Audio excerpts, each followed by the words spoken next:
Hello and welcome. This is an introduction to SAS video.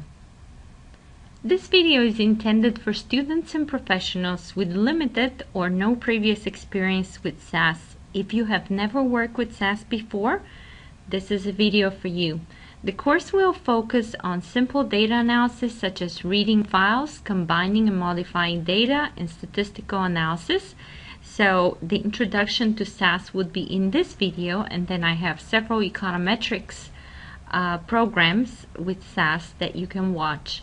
The goal for you with this video is to learn enough about SAS so that you're able to follow the material in my econometrics course that will follow, and to do your own estimations for your classes and research projects.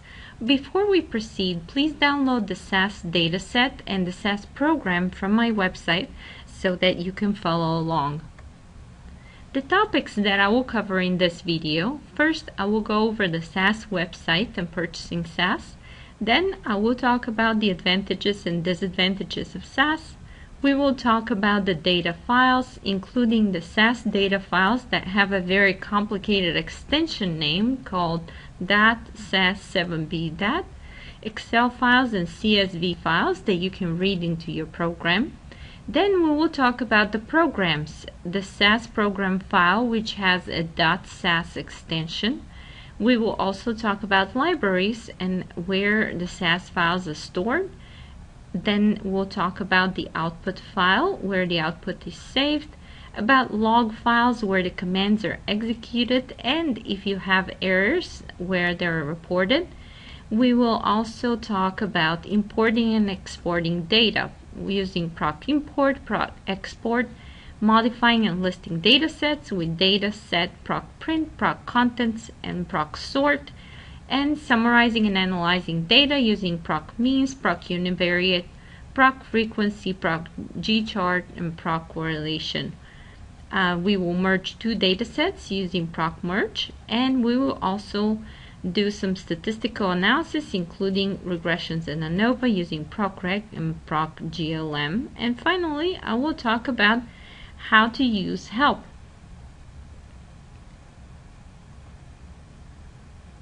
So before we begin, I wanted to show you the SAS website, and you can find this website by searching for SAS, and that will take you to the website.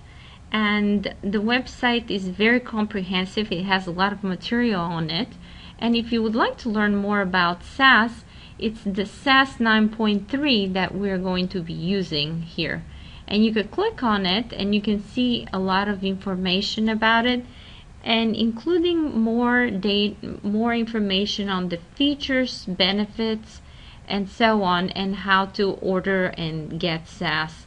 So the best way to actually get SAS is through your university or institution and download it.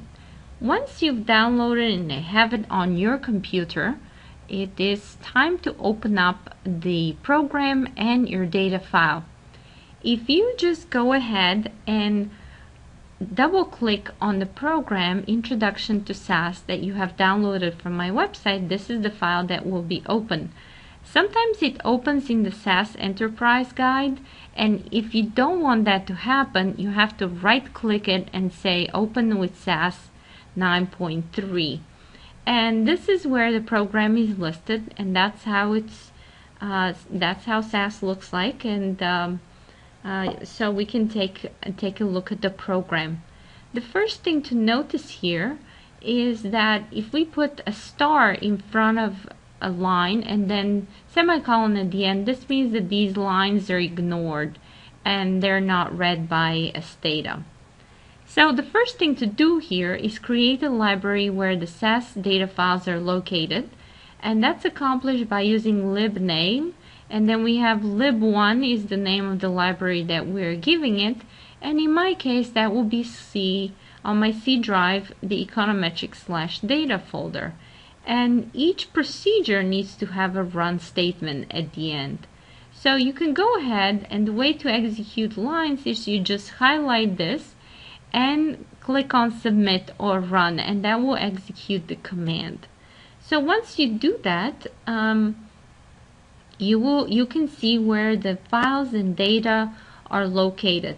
So if you double click right here on libraries, and this is the library one that we created. If we double click on it, this is the intro underscore auto, and this is exactly pointing to your hard drive on the C drive where your data is located.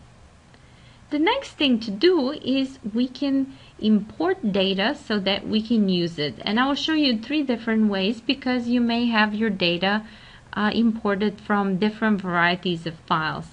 If you use a SAS file, all you have to do is use the command set and point to where the file is located. In this case, it's lib1.intro_auto, and it looks into this directory that we have above and reads the file intro auto that we have, and then it generates a data file in the work directory called auto, and I gave it this name. And then run is how every procedure ends in SAS. So you can highlight and execute this code. Then the next thing that you can do is you can import a CSV file using proc import, and we will call this data file auto_CSV, and the file is located on the C drive, and this is the directory, and then you have the fact that it's CSV file and so on.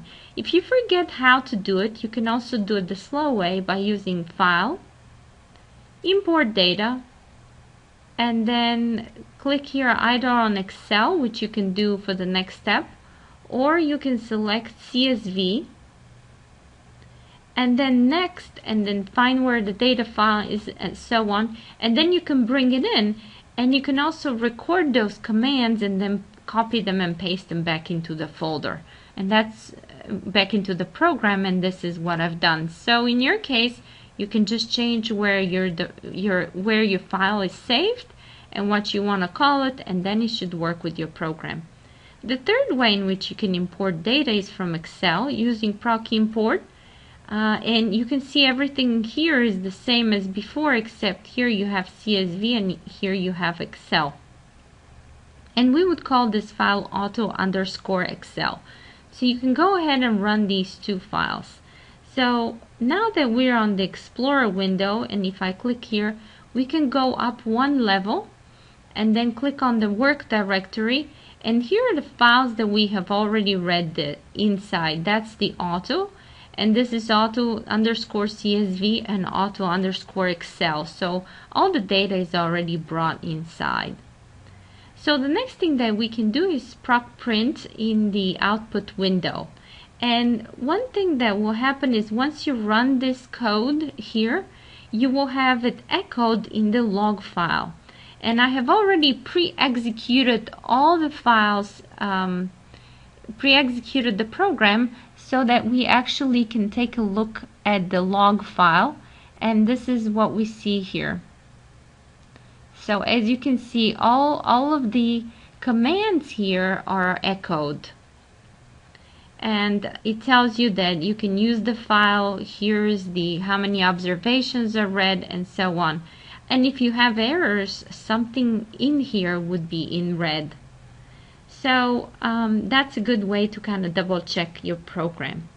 Also, when you're using one of the procedures, the results would be stored in the viewer folder, and I have already again highlighted the whole program and executed it, and here is where my output is.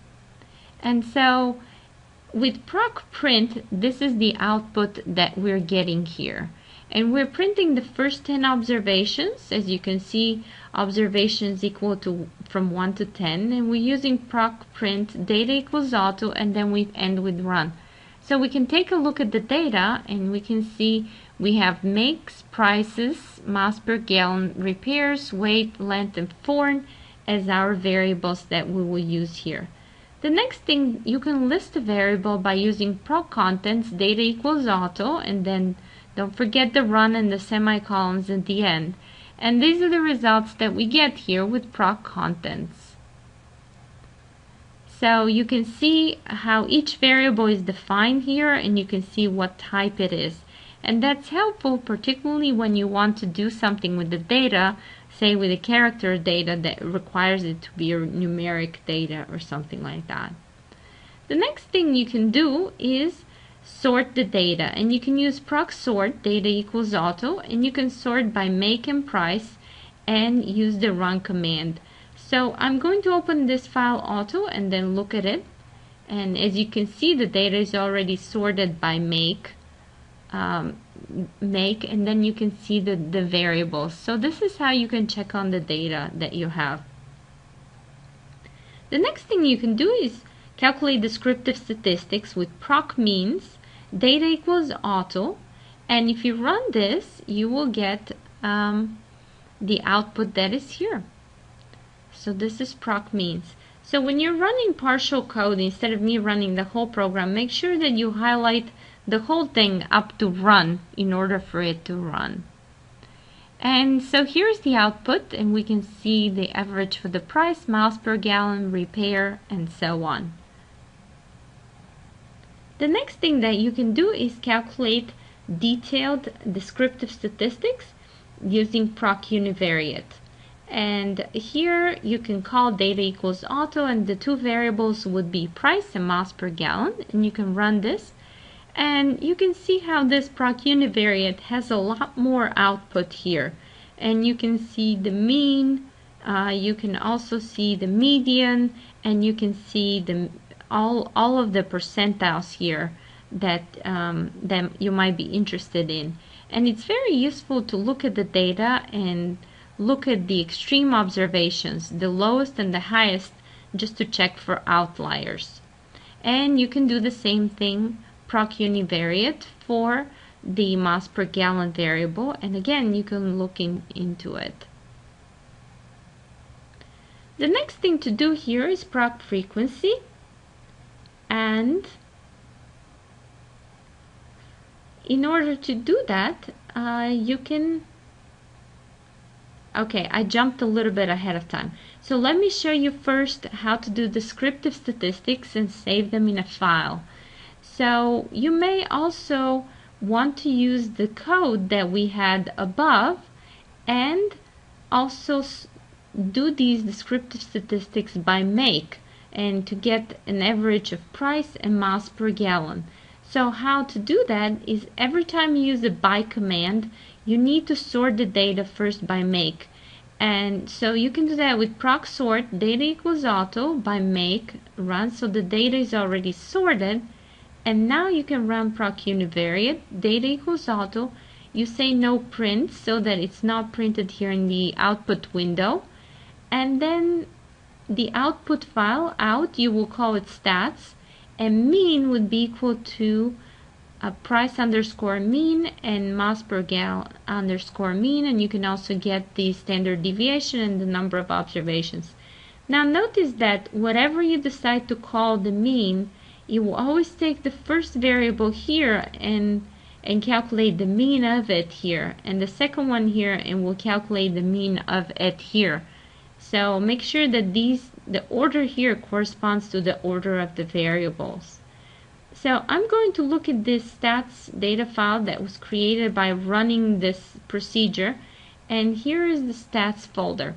So we have 7 makes, and then we have the number of non-missing values over which the average are calculated, and you have the mean price, mean miles per gallon, and the standard deviation. And here we have the labels, but if you want to view the column names, you can say view column names, and this way you can see how we defined the variable names. Okay, so next thing that we can do is we can merge the two files where make would be the common variable.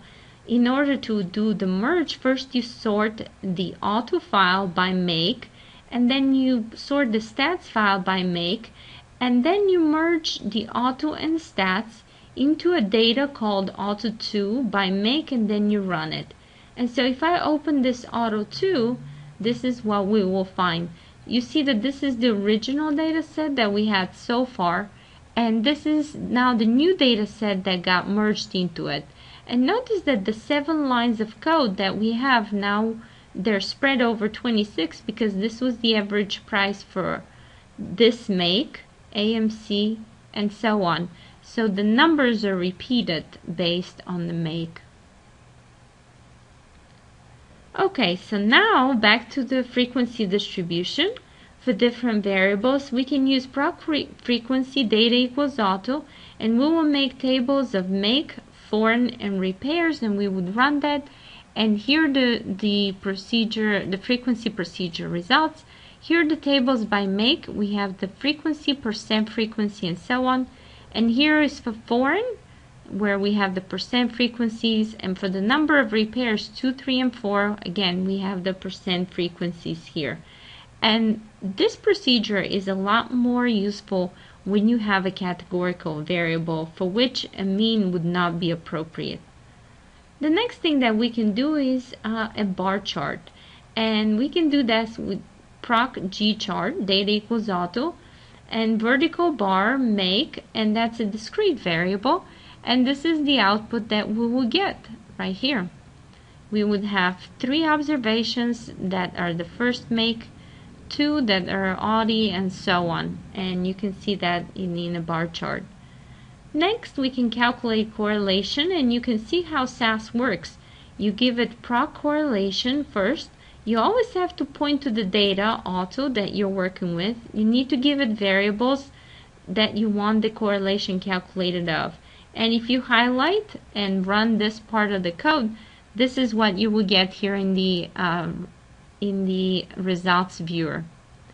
So again, you can see simple statistics, and this is the correlation table, a variable with itself. The correlation is 1, and then you have negative correlation of price and miles per gallon, positive of price and weight of 0.55, and so on. Now you may also want to calculate correlations by group, and every time you use by, foreign, or by group, you first need to sort on that variable. So you do that with proc sort, data equals auto, by foreign, and you see like how you can make this all on one line. As long as you have your semicolons where they need to be, you can stretch this out over several lines or just put it on one line. So once you do correlation, you can see here that you can calculate the correlation for 2 groups. For foreign equals 0, and this is the correlation here, and then for foreign equals 1, and the correlation is posted below. Okay, so the next thing that we can do here is we can have some simple data manipulations just to show you what SAS can do. And for that, we're calling the dataset auto, and the resulting file that we have after the data manipulations, we're going to call auto1. And so I'm just coming up with some things to show you code. If, for example, the price variable is greater than 6,000, then we have high price equals 1, else high price equals 0. So notice the if statement, if something, then, and then you can define something, else something else. So this is an if then statement. And if you have more than 2 categories, you can say if repairs equals 0 or repairs equal 1, then repairs level equals 0, else if repairs equals 2 or 3, then you have repairs level equals 1, and else repairs level equals 2. So notice there are we are calling them 2, 1, and 0 here for the repair level, and these are our original variables, so you can recombine and redefine groups the way you want to. You can also do mathematical operations, like for example the price, nominal price. You can multiply the price that we have in, I forget when the data set was taken, in like 1980s, times the CPI of 3.35 to get the nominal price in today's value. Or you can say if price equals dot, that means missing, then delete the observation. You can calculate a variable price per weight equals price divided by weight, and you can say where foreign equals 0. So this would exclude all the variables for all the observations for which foreign would be equal to 1. So you can highlight and submit this whole code, And then we can look at the auto one, and these are the results here. You can see we generated new variables called high price. If the price is greater than 6,000, we have different repair levels. We're calculating the nominal price and price per weight. The next thing to do here is run a regression model. In this case, miles per gallon would be our dependent variable, and weight, length, and foreign would be independent variable. So we do this with procreg, data equals auto, and then we have model, miles per gallon equal weight, length, and foreign. So you put the dependent variable here and all the independent variable here, and you can highlight and run this, and this is what we get here. So you can say that higher vehicles that have higher weight have lower prices, and these two variables are not statistically significant. I'm looking at their p-values. The next thing you can do is an ANOVA test.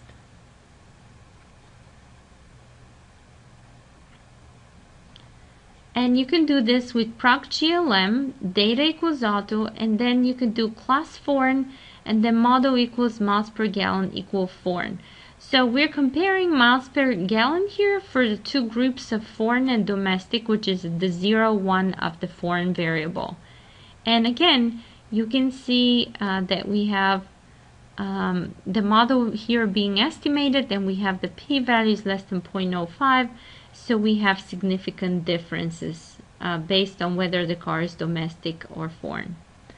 So the final thing to show you is how to export a SAS file as a SAS file that you can save to your computer. And in this case, we can set auto1, which is the file that we're working with here, and then you could say data lib1 dot auto1, and this temporary file that we have generated throughout our analysis here now will be permanently saved into this lib1 that we started with on our computer right there. Okay, so again, if you want to save a file on your computer, another thing that you can do is you can export the same file auto1 into a CSV file, and these are the commands for that, or you can export it to Excel file, and these are the commands for that. So you give it the name and location, and you point to what kind of file it is, and it should work. And if you forget these commands, you can do it the slow way using file, export data, and so on. Okay, so the last thing to show you here is the help command. And you can say getting started with the SAS software, and then you come here and you can search for different things, like for example regression, and you can see like here the regressions, what are the codes, how to run them, and so on.